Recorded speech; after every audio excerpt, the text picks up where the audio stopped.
Tips for Natural Remedies. I'm Lorene, and I'm a registered nurse. It's March 2020, and right now there's a big problem going on. I'm sure you've heard of it, coronavirus. It's covering the whole planet as we speak. And today I want to talk to you about some things that we can do about it.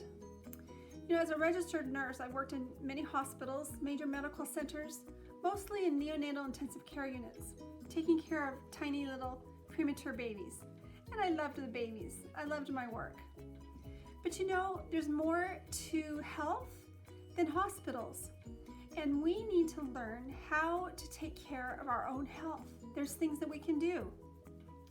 So in recent years, I've spent a lot of time reading and researching into natural remedies.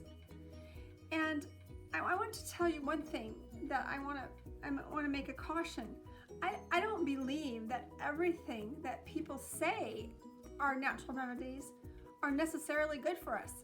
In fact, some of them are really bad. They can make you worse. But we're going to look at some natural remedies that have science behind them.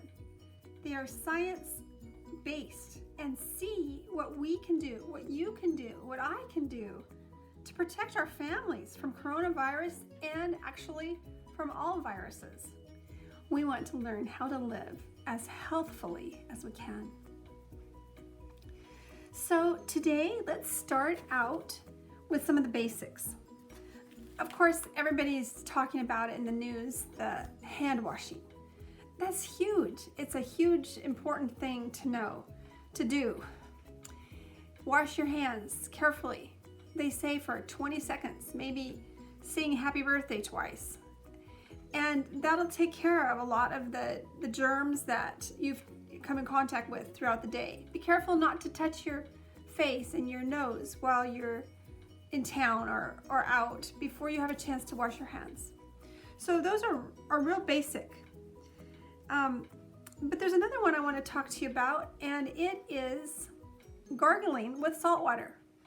Now, there is some scientific evidence for this, and I will show it to you in a moment. But let's talk a little bit about gargling. Okay, so let's talk about gargling. Many people know about gargling. They've used it to soothe the sore throat when they've gotten it. But in Japan, it has been recommended even to use it to prevent upper respiratory tract infection. And there was a study, nobody knew whether it was effective or not until just recently. There's been a couple studies, and I will put a link down below the video so that you can check out the science report if you want to. It's from Nutrition Facts, and Dr. Greger is also quoting Dr. Clapper. So there was a study published, a randomized controlled study published in 2005 that indicates there's a 36% decrease in incidence of upper respiratory tract infections among apparently healthy adults by tap water gargling.